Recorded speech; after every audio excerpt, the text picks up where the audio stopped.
Muy bienvenidos a la Escuela de Capacitación Bíblica de la Iglesia Cristiana Renacer. Estamos estudiando la materia Los libros del libro y hoy estamos en la última clase hablando del último libro de la Biblia, el libro número 66, que es nada más y nada menos que Apocalipsis. Vamos a estar dando un pantallazo general bastante rápido sin entrar en detalles profundos, porque en 3 semanas vamos a comenzar una nueva materia dedicada exclusivamente a Apocalipsis y los tiempos finales. Así que hoy vamos a ver entonces el libro de Apocalipsis, que es un libro tremendo, es un libro que realmente nos acerca al Señor, nos acerca al Señor Jesucristo en su realidad, en su esplendor, en su diseño del plan eterno de salvación, en lo que va a significar la eternidad con el Señor Jesucristo. Así que es maravilloso. Es parte del plan de Dios eterno de salvación que está en la palabra de Dios, en la Biblia, desde Génesis hasta Apocalipsis. Y el Señor nos ha dicho que todo esto es su revelación, todo esto es un plan y no debemos agregarle ni quitarle nada a lo que Dios ya nos ha dicho en su palabra. Dice Apocalipsis capítulo 22, versículo 18, yo testifico a todo aquel que oye las palabras de la profecía de este libro. Si alguno añadiere, dice, a estas cosas, Dios traerá sobre él las plagas que están escritas en este libro. Si alguno quitare de las palabras del libro de esta profecía, Dios quitará su parte del libro de la vida y de la santa ciudad y de las cosas que están escritas en el libro. ¿No crees que es para ocuparnos en cumplir todo lo que dice la palabra de Dios? En leer, estudiar y profundizar toda la palabra de Dios. No podemos quitarle ni agregarle. Es exactamente lo que Dios ha establecido en su palabra. Así que por eso es que nos abocamos a estudiar la palabra de Dios. La Biblia, el libro por excelencia, donde ahí está la revelación de Dios dada a conocer al hombre. Uno se encuentra con el Señor y esa palabra produce cambios, transformación de vida, orientación, rumbo. Encontramos el verdadero gozo en la presencia de Dios. Así que no te pierdas la lectura bíblica. Si ya estás terminando de leer la Biblia completa, empieza otra vez, porque Dios nos habla tantas veces con el mismo versículo. Es apasionante. La verdad es que la palabra de Dios tiene que producir en nosotros ese deseo de poder recibir todo de Dios, de escucharlo a Dios, de tener cada día su palabra. Vamos a estudiar hoy Apocalipsis, entonces, es dentro de la Biblia, que es una biblioteca de 66 libros. Hemos estudiado todos y nos abocamos al último, justamente a Apocalipsis. Decimos que Apocalipsis pertenece al género de la profecía. Hay algunos que piensan que es meramente histórico y la verdad es que es absurdo pensarlo de esa manera, porque todo lo que se dice en Apocalipsis va a acontecer en el futuro, no ha acontecido. Solo algunos versículos en el inicio vamos a estar estudiándolo, pero la verdad es que es un libro profético acerca de lo que va a acontecer en tiempos finales.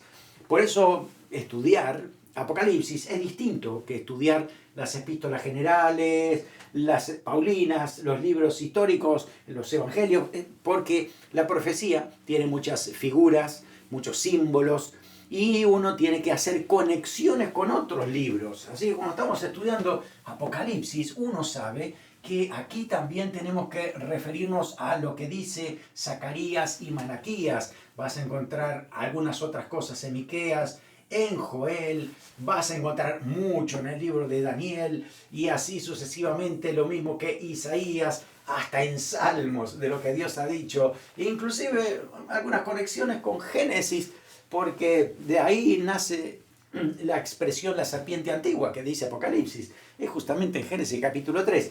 Por eso el libro de Apocalipsis lo estudiamos al final, no solamente porque está al final, sino del final de la Biblia, sino porque necesitamos hacer todas las demás conexiones con este libro, porque es el último libro de revelación de Dios. Después de esto ya no hay más revelación. No es que ahora Dios tiene alguna revelación nueva que darnos. No, la verdad es que toda la revelación de Dios ya está escrita y termina en Apocalipsis. Por eso dice Apocalipsis, no le añades nada a esta profecía, porque aquí está el tiempo cumplido. Bien, así que hoy vamos a enfocarnos entonces en Apocalipsis, el libro profético del Nuevo Testamento, para estudiar justamente lo que el Señor nos ha dejado allí. ¿Quién es el autor de Apocalipsis? Pues aquí el libro de Apocalipsis habla acerca de el que se le ha manifestado, dice, por medio del ángel, a su siervo Juan. Así que Juan, el único que conocemos nosotros, Juan aquí, que se expresa a través del amor de Dios, a través de la revelación de Dios, haberlo conocido al Señor, es Juan el discípulo amado. Estamos hablando de él, el que escribió el Evangelio, las 3 epístolas y ahora también entonces Apocalipsis. Esta es una carta que se va a escribir, Juan inicialmente la escribe a las 7 iglesias que hay en Asia Menor, que después están descritas en el capítulo 2 y capítulo 3. Así que en primera instancia, en primera oportunidad que les llega esta carta, es para esas 7 iglesias que estaban en Asia Menor. Bueno, justamente es porque Juan, después del año 70, cuando Roma destruye Jerusalén y todos los judíos se dispersan a través del mundo conocido antiguo, entonces aquí es donde Juan sale de Jerusalén y se centra en Éfeso, en esta ciudad. Aquí es donde él predica por muchos años, es pastor de esa ciudad y además también desde allí influye en toda la zona con la palabra de Dios. Aquí usted va a tener a Esmirna, tiene aquí a Tiatira, tiene a Pérgamo, tiene a Sardis, a Filadelfia, tiene a la Odisea.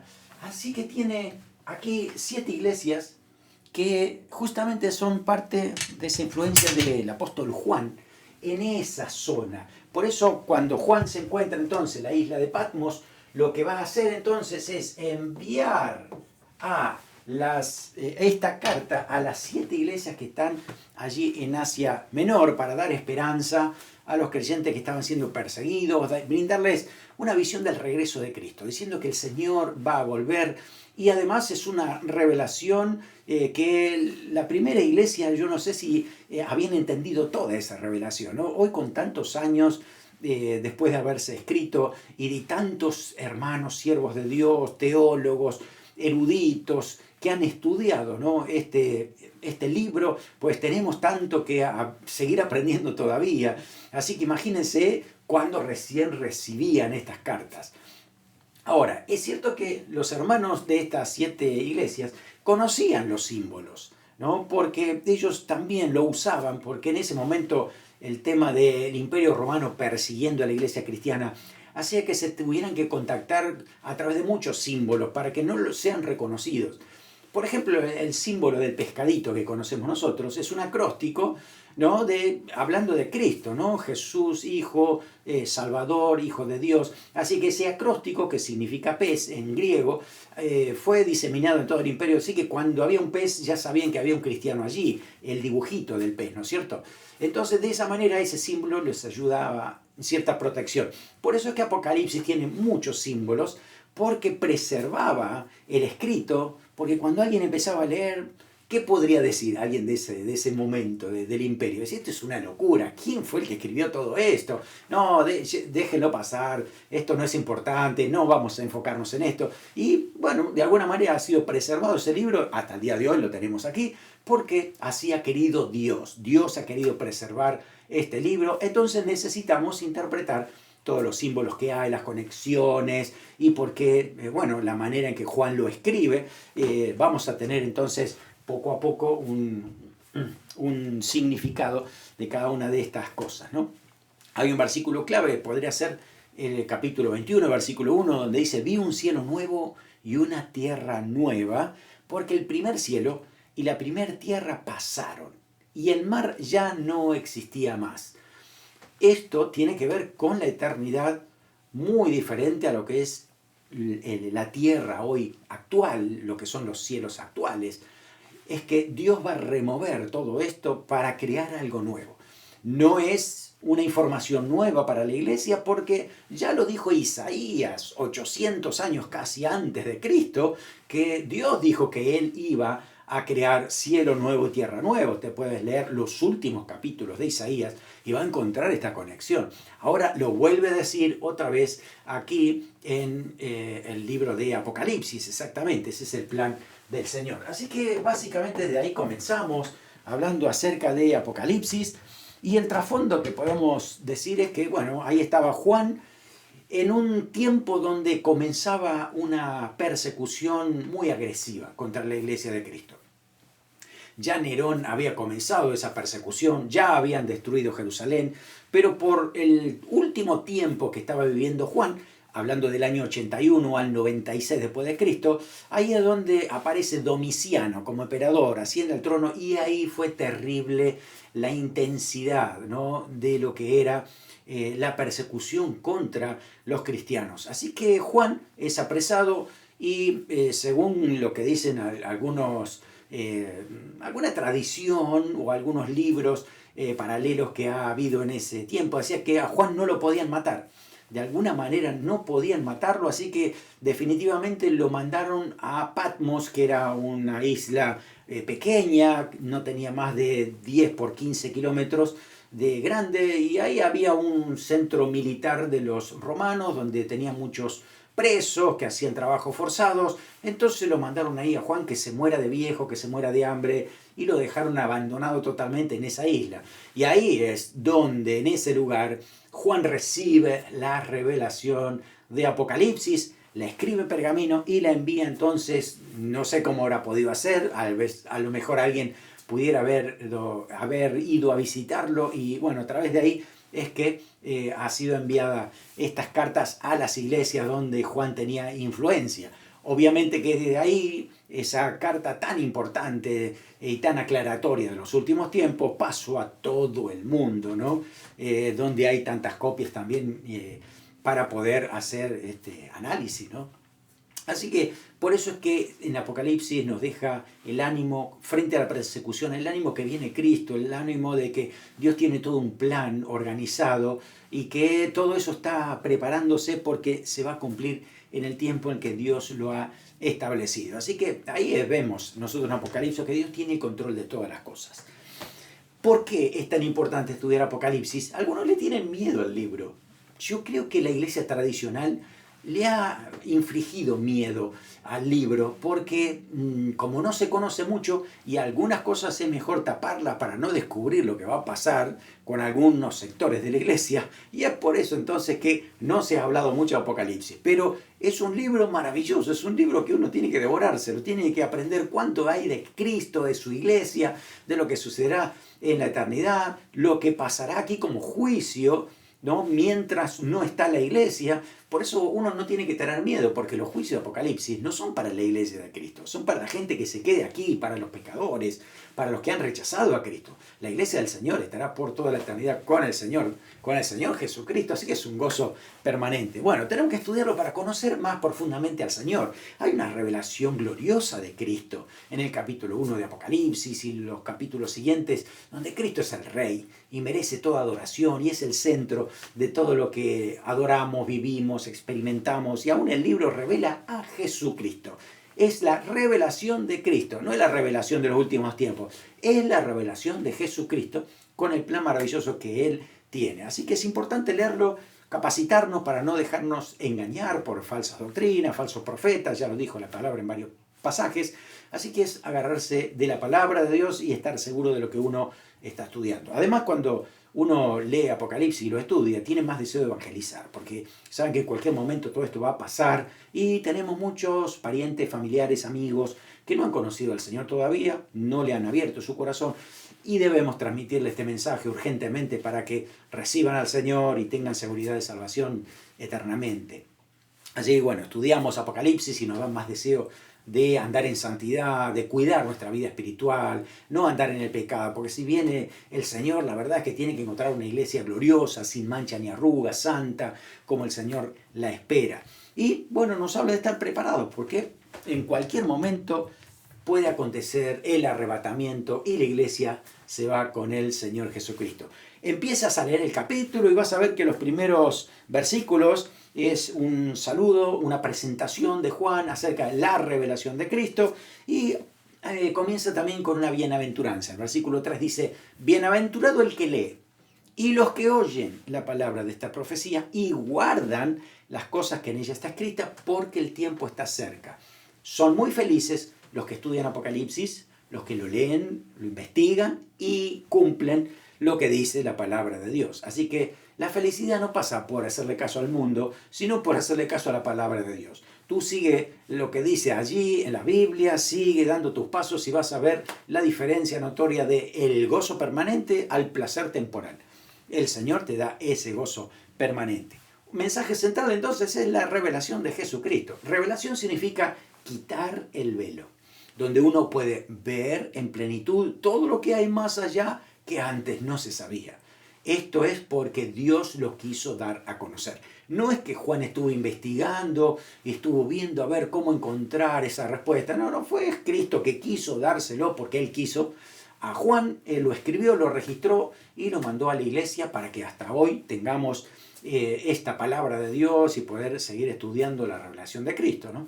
Si podemos dividir al libro en 3 partes, podemos tomar un versículo que el Señor Jesús le dice a Juan en el versículo 19, dice, escribe las cosas que has visto y las que son y las que han de ser después de estas. Así que tenemos 3 cosas, ¿no? Las que has visto, tiempo pasado y acercándose al presente, las cosas que son, lo que está sucediendo en la realidad de Juan y en ese tiempo, y las que han de ser, las que van a acontecer en el futuro. Así que las que han visto capítulo 1, las que son 2 y 3, y las que han de ser capítulo 4 hasta el capítulo 22. Bueno, así que comenzamos nosotros con la primera parte, las cosas que has visto. Con esta imagen podemos, nos ayuda porque es la base donde uno puede ahora anotar. Yo lo que voy a hacer, le voy a anotar aquí los capítulos de Apocalipsis para saber cuál es la línea en el tiempo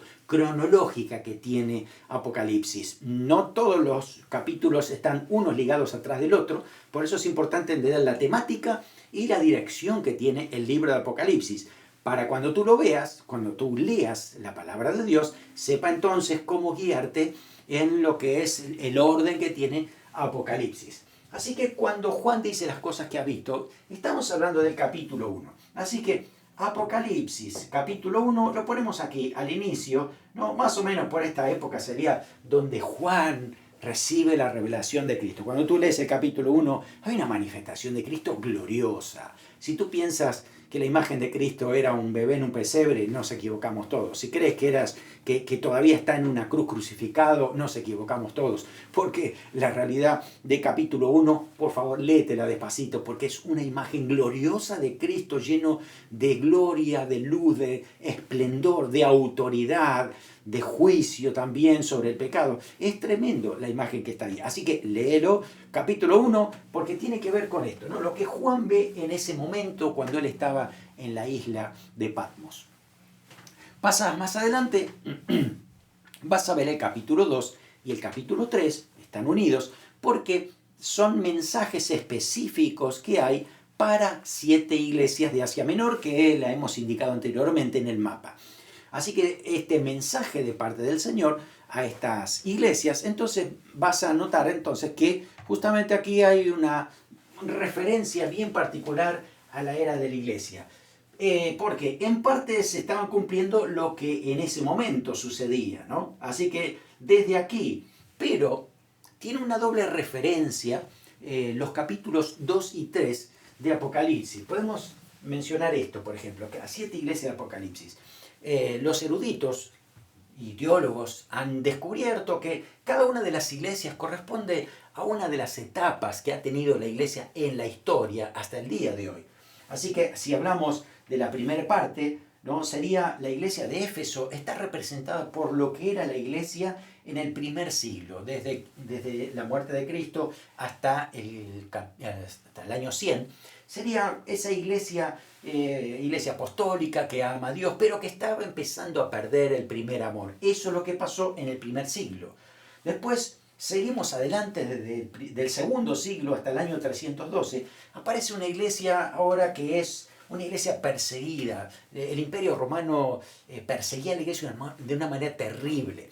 y tú puedes leer lo que dice justamente ahí al mensaje de Esmirna, y es una iglesia perseguida. Así que era una iglesia perseguida en la época de Juan, pero también es un símbolo de lo que era el siglo II, siglo III, hasta el principio del siglo IV, donde la iglesia era perseguida, se lo dice en Esmirna. Luego sigue la iglesia de Pérgamo, que es la iglesia indulgente. Ahí aparece Constantino, donde la iglesia ya empieza a ser oficial con el Estado, empieza a enfriarse, empieza a entrar pequeñas cosas del paganismo. Así que la iglesia de Pérgamo tenía un gran problema y hasta el 606 abarcaría en la historia de la iglesia lo que significa la iglesia de Pérgamo, ¿no?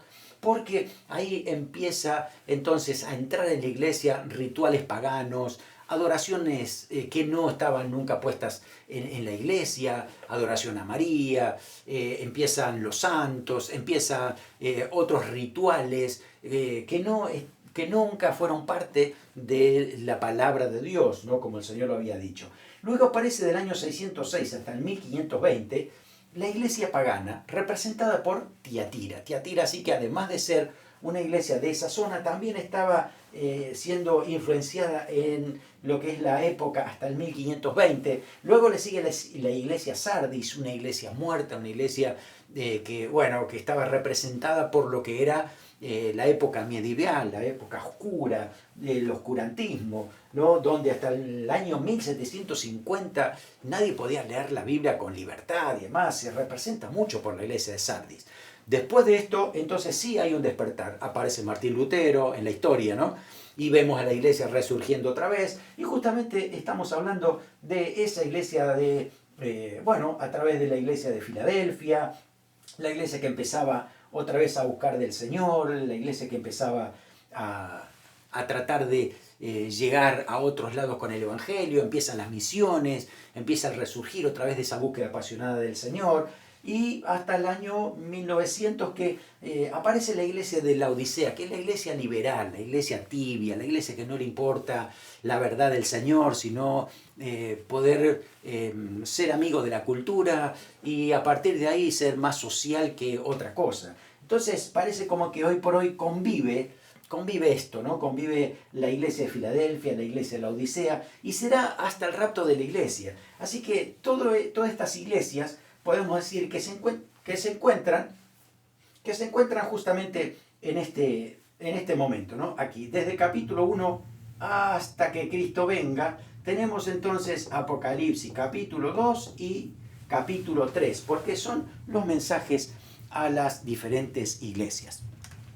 Luego, las cosas que han de ser, ¿sí? Aparece después del capítulo 4. El capítulo 4 y 5 lo vamos a poner aquí en el cielo, Apocalipsis 4 y 5, que tiene que ver con el rapto de la iglesia. No está específicamente anotado allí el rapto, quizás es justamente para recordar a la iglesia de que el único que sabe el día y la hora es el Padre Celestial. Así que no hagamos especulaciones. Si Juan hubiera escrito cuándo era el rapto ahí, las especulaciones hubieran sido muchísimas. Por eso no aparece el momento del rapto en Apocalipsis, pero le dice a Juan, sube acá y te mostraré las cosas que han de venir. Entonces a partir de ahí, a partir de capítulo 4 y 5, no vemos a la iglesia en el libro de Apocalipsis, aquí en la tierra. Siempre vamos a ver todo en el cielo. Eso significa que la iglesia ya ha sido raptada por Cristo, arrebatada, se la ha llevado el Señor. Así que la iglesia ahora se encuentra en el cielo, mientras aquí en la tierra va a pasar 7 años de tribulación. Esto es una conexión también con el libro de Daniel. El libro de Daniel habla de 7 semanas, que las semanas proféticas representan justamente años, así que son una semana profética final, que son justamente 7 años de tribulación. Aquí la tenemos. Así que 4 y 5 vamos a ver ahí a Juan viendo la gloria de Dios, el trono de Dios, los serafines, los querubines, seres vivientes, y es maravilloso lo que es esa imagen del trono de Dios. Ahí están los 24 ancianos representando a los justos del Antiguo Testamento y la iglesia del Nuevo Testamento. Y hay todo un plano maravilloso donde justamente hay canción, adoración y alabanza al Señor, ¿no? Para, darnos cuenta que Jesús sí es el Rey, seguirá siendo el Rey. Vamos después a ver el capítulo 6. Y el capítulo 6 baja a la tierra, porque el capítulo 6 está aquí, ¿no? Apocalipsis, capítulo 6, y son justamente aquí el primer juicio que Dios envía a la tierra, aquí en estos 7 años de tribulación. Y esos 7 juicios, estos juicios están representados por 7 sellos, y cada uno de esos sellos dice que el Señor Jesús los empieza a abrir de un rollo que está allí con la información del juicio que viene para la tierra, y estos 7 sellos entonces representan con la llegada del anticristo lo que va a ser la muerte, cada uno de esos caballos de diferentes colores, ¿no? El blanco representa al anticristo, el rojo la sangre de la guerra, el negro la hambruna, el amarillo la muerte. Todo eso es lo que va a suceder en ese momento. Así que todo eso lo ve Juan aquí en la tierra, ¿no? Trayendo esta gran la tribulación, ¿no es cierto? Justamente ahí empiezan los 7 sellos a desatarse con el juicio aquí en la tierra. Cuando vamos al capítulo 7, vamos a encontrar que hay 144.000 sellados. Así que en el Apocalipsis 7 hay 144.000 sellados. Lees bien esa escritura, te vas a encontrar que son todos judíos, exclusivamente judíos. Hay 12.000 de cada una de las tribus de Israel. No dice exactamente que son todos que están viviendo en Jerusalén, puede ser que estén en otros lados también, pero son 144.000 judíos que van a estar predicando el Evangelio en todo el mundo, ¿no? Para que muchos puedan escuchar el Evangelio aún a pesar de que la iglesia fue arrebatada. Después de que la iglesia es arrebatada ya no hay más salvación por predicación y gracia, por el Evangelio, sino que, según lo que dice Apocalipsis, es cuando las personas que se queden aquí y reconozcan que Cristo es Rey y no dejen marcarse por el anticristo, pues perderán su vida, el anticristo los matará, y de esa manera entonces su alma es guardada de irse al infierno y estarán allí en el trono de Dios durante el tiempo de la tribulación. Por eso uno de los sellos, el sello número 5, dice que hay almas abajo del altar. No, el sello número 6. Entonces ahí es donde justamente se dice que estos, los que están bajo del altar, lo que hacen es pedir venganza por lo que estaba pasando en la tribulación. Así que, bueno, el Señor dice que esperen todavía porque va a haber muchos más que van a morir, ¿no? Para poder ser salvos del infierno.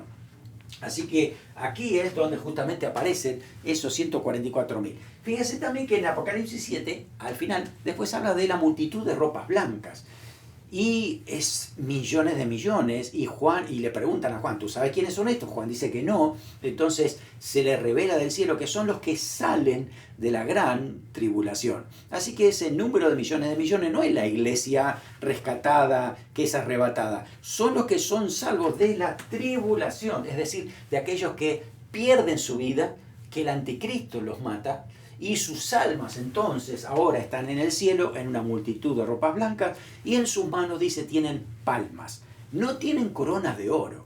Las coronas de oro es solamente para la iglesia de Cristo que fue arrebatada, y como recompensa tiene esas coronas. Los que fueron muertos en la tribulación solo tienen una palma, ¿no? Para adorar a Cristo, darle gracias a Dios, porque se han salvado, así como decimos nosotros, raspando, se han salvado justo, o de panzazo, como dicen algunos, ¿no? Bien justo, pero alcanzaron salvación por haberse negado a adorar al anticristo.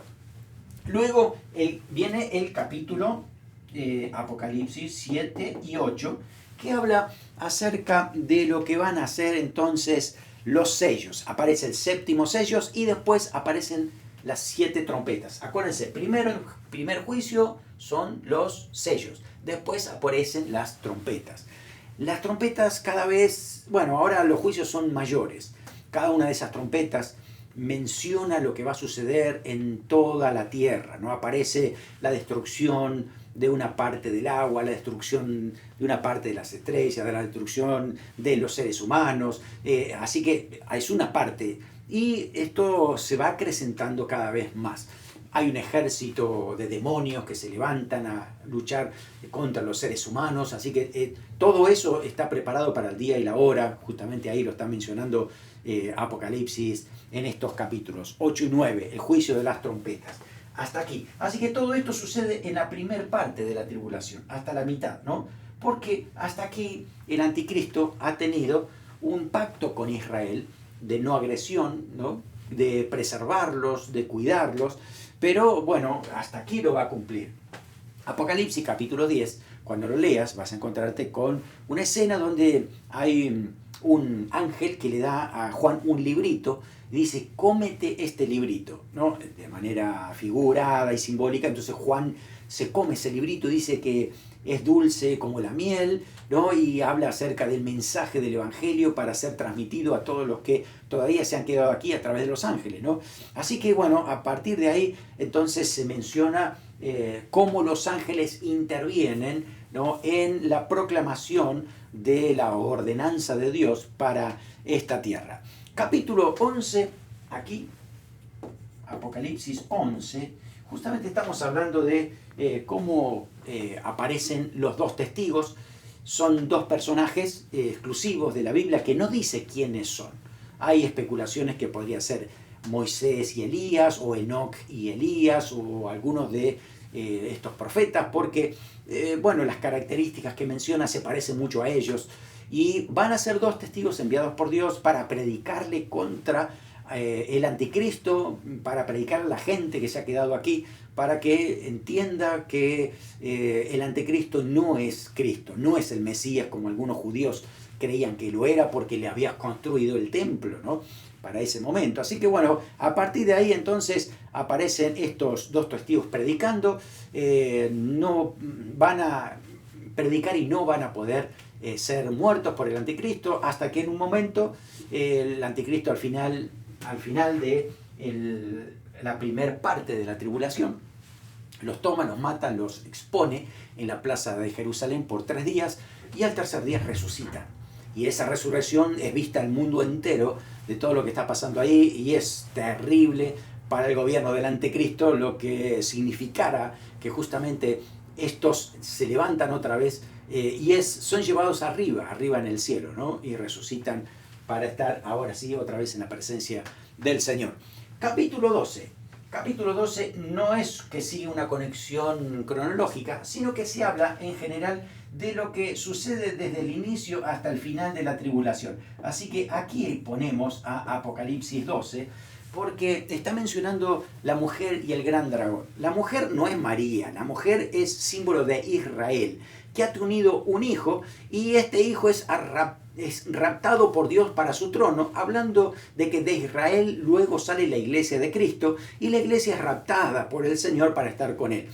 Entonces lo que hace el dragón, simbolizado por el diablo, es perseguir a la mujer hasta tratar de darle muerte, y eso es justamente lo que sucede cuando el diablo, a través del anticristo, va a perseguir a Israel hasta las últimas consecuencias, va a matar a muchos de ellos hasta al final de la tribulación, donde aquí aparece una liberación de parte de Dios. Así que toda esa descripción del Apocalipsis 12 es no de un momento justo, sino de los 7 años que van a suceder durante la tribulación.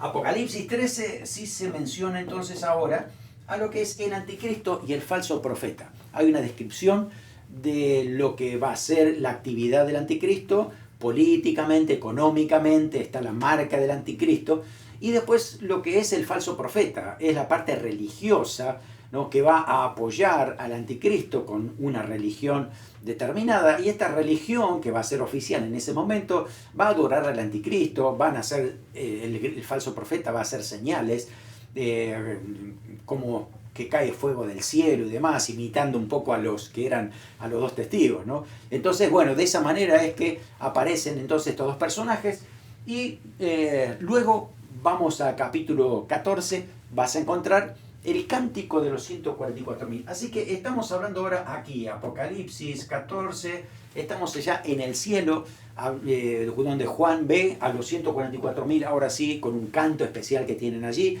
hay 3 ángeles que empiezan a anunciar los últimos juicios que van a venir, cómo la tierra es cegada, cómo se lleva a todos los que, bueno, simbólicamente, ¿no? A todos los que han amado al Señor y han sido para su reino, pues son tomados por el Señor en ese símbolo de la cosecha. Y capítulo 15 también está aquí, vamos a incluirlo. Aparecen entonces ahora unos ángeles donde van a mencionar las plagas que van a venir ahora. Bajamos a la tierra porque ahora estamos aquí en Apocalipsis capítulo 16. Aparecen las 7 copas de ira. Son las peores plagas, el peor juicio que le llega. Si antes había sido bravo, esto es definitivo.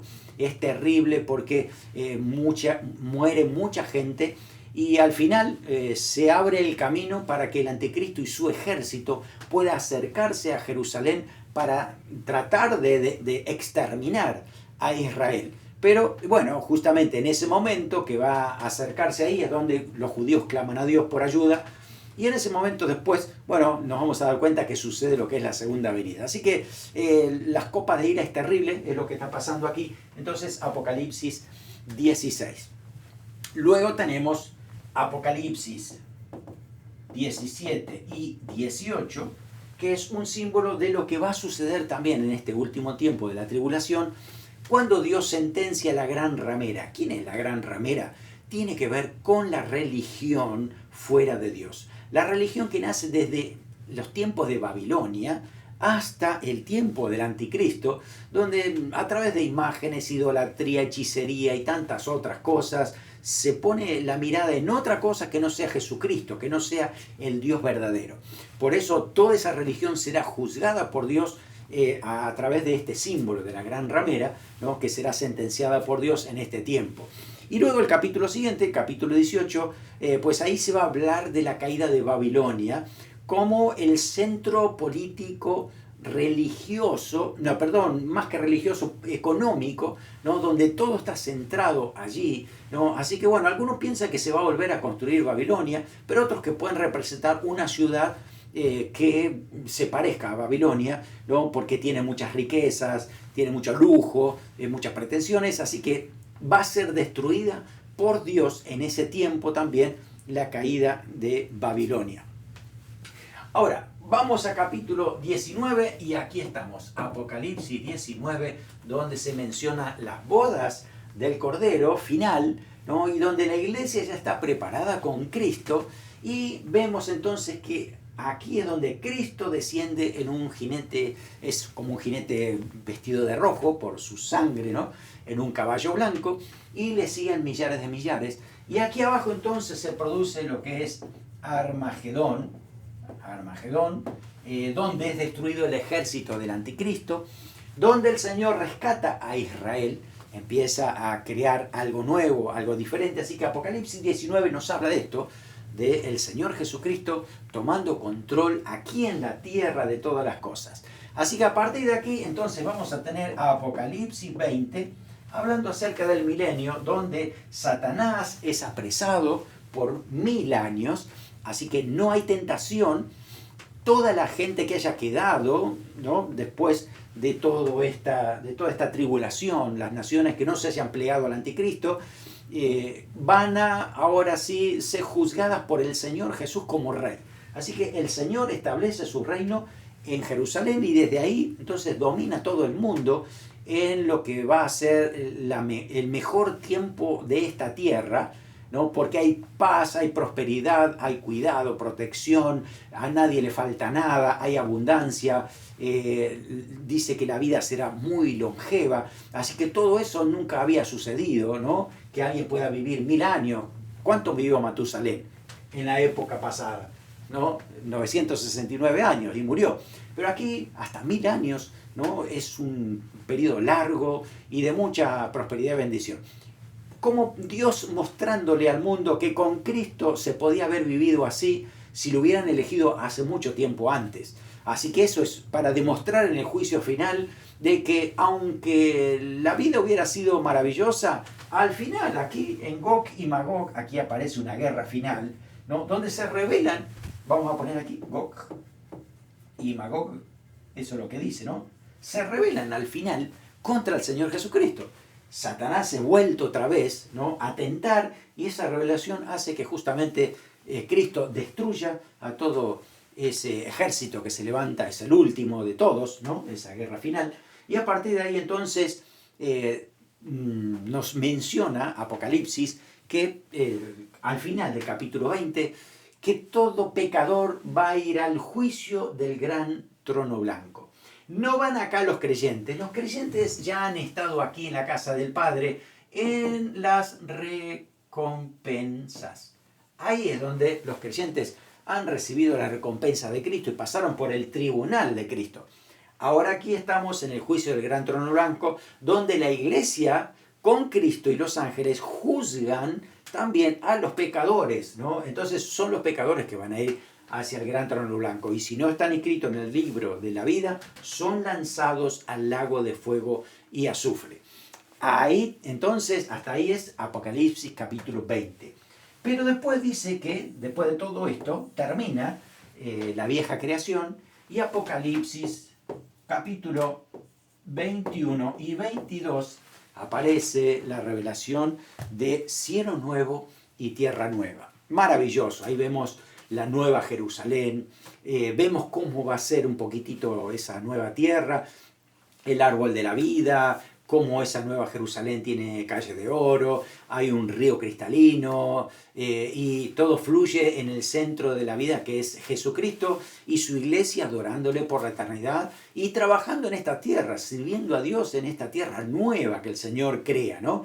Es una tierra nueva, diferente, donde es mucho más amplio, mucho más grande, el mar no existía, así que hablamos más de tierra y tal vez ríos y demás, donde justamente ahí es todo productivo y maravilloso, pues la verdad es que es para no perdérselo, porque perdérselo significa la eternidad en el infierno. Así que bueno, esto es lo que nos muestra el Señor, capítulos 21 y 22. Al final del capítulo 22 hay un llamado para esperar la venida del Señor Jesucristo, ¿no? Hablando que el Espíritu y la Iglesia juntos dicen: ven Señor Jesús. Hoy por hoy, los que esperan la venida del Señor es la verdadera Iglesia y el Espíritu Santo intercediendo, ¿no?, e impulsando a la Iglesia a esperar la venida de Cristo. Así que mientras tanto tenemos trabajo que hacer, tenemos mensaje que compartir, tenemos que hablarles a otros de lo que el Señor ha hecho en nuestras vidas. Así que Apocalipsis nos deja ese mensaje final de esperar la venida del Señor, pero no es una espera pasiva, es una espera activa, haciendo lo que el Señor nos dijo que debemos hacer. Ir por todo el mundo, predicar el Evangelio, bautizándolos en el nombre del Padre, del Hijo y del Espíritu Santo, es la misión que el Señor nos ha dado para hacer. Así que no podemos dejar de hacer esto. Mientras todavía estamos aquí en la tierra, es porque el Señor está esperando que la gente se arrepienta. Y nosotros, Iglesia del Señor, somos el agente que Dios tiene aquí para poder predicar ese mensaje. Muy bien. Así que vamos a ver si recordamos nuestra clase de hoy. Y en primer lugar, el libro de Apocalipsis es solamente histórico. ¿Qué piensas tú? ¿Es verdadero o es falsa esa declaración? Acá dice que es solamente histórico. Nosotros habíamos dicho que este libro tiene un poquito de historia, pero es exclusivamente profético. Así que decimos que esto es falso. Segundo, revelación significa quitar el velo, ¿no? Recuerda que habíamos hablado que en el original esta palabra, revelar, significa quitar el velo, justamente, así que esto es correcto. Por eso es que se menciona a Cristo en todo su esplendor y todo el plan que tiene el Señor Jesús. Tercero, la multitud de ropas blancas y palmas en las manos son los mártires de la tribulación. Sí, es verdad, lo habíamos dicho, capítulo 7, justamente son ellos que aún son preservados del anticristo, no adornan al anticristo, son muertos por el anticristo y sus almas entonces son salvadas. 4. Hay 3 series de juicios: los 7 sellos, las 7 trompetas y las 7 copas. ¿Te acuerdas que habíamos hablado del tiempo de la tribulación? Justamente es esto, ¿no? 3 series de juicios terribles y cada uno de ellos, ¿no? Las trompetas son peores que los sellos y las copas son peores que las trompetas. Terrible. Quinto, los 144.000 son un grupo especial de los testigos de Jehová. No dice nunca la Biblia eso. Está diciendo que son exclusivamente judíos. Así que son judíos, esto es falso. Son judíos que van a estar predicando el Evangelio ¿no? Para que Cristo sea el centro. Los testigos de Jehová ni siquiera predican que Cristo es el centro. Estamos diciendo que son gente que va a predicar a Cristo como centro de vida, no la adoración al anticristo, y ser preservados para lo que el Señor tiene. Sexto, el milenio está antes de la segunda venida y Armagedón. ¿Te acuerdas la cronología que hicimos?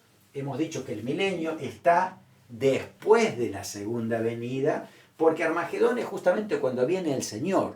Y después de esto es que aparece el milenio. Así que esto es falso porque es después. 7. El gran trono blanco es el juicio para los pecadores. ¿Te acuerdas para quién decíamos? ¿Para los creyentes o para los pecadores? Decíamos que el tribunal de Cristo es para los creyentes. El trono blanco es para los pecadores. Por eso decimos que esto es verdadero. 8. En cualquier momento puede acontecer el rapto, las señales están cumplidas. Esto es verdadero. No hay ninguna señal del rapto que falte cumplirse. Están todas cumplidas.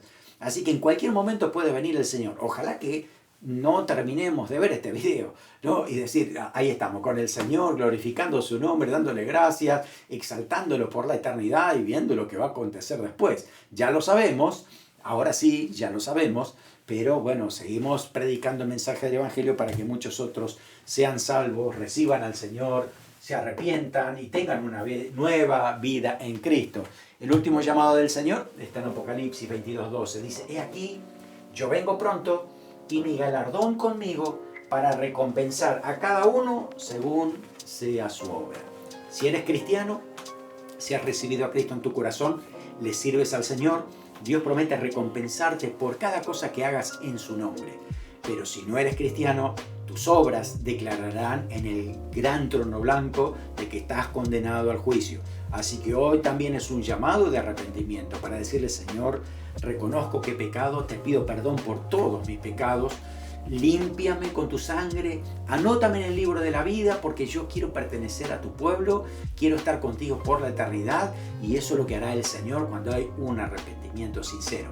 Así que mientras tanto tú y yo, si somos cristianos, necesitamos predicar este mensaje a los que están a nuestro alrededor, que sepan en nuestra vida, que seamos testimonio de la vida de Cristo, de esa revelación de Jesucristo a través de nuestra vida y que le demos a conocer lo que dice el Señor en su palabra. Oramos. Gracias te damos por este mensaje, gracias por el libro de Apocalipsis, gracias por esa revelación completa que tenemos de lo que tú quieres que nosotros sepamos del plan de salvación, de la redención para la humanidad y lo que significa, Señor, una eternidad contigo. Oramos, Señor, para que nos movilices, Señor, nos inquietes, que podamos predicar el Evangelio hasta que tú vengas, Señor. No nos detengamos, Señor, que amemos tu verdad, que no la manipulemos, no la cambiemos, que seamos fieles a esa verdad permanentemente y oramos para todas aquellas personas que todavía no te han conocido o aquellas que todavía te han rechazado, Señor, para que sean tocados sus corazones y vengan a tu gracia. Señor, antes que sea tarde, oramos para que eso pueda suceder. Úsanos como canales de tu bendición. Oramos en el nombre de Jesús. Amén. Amén. Que el Señor te bendiga ricamente.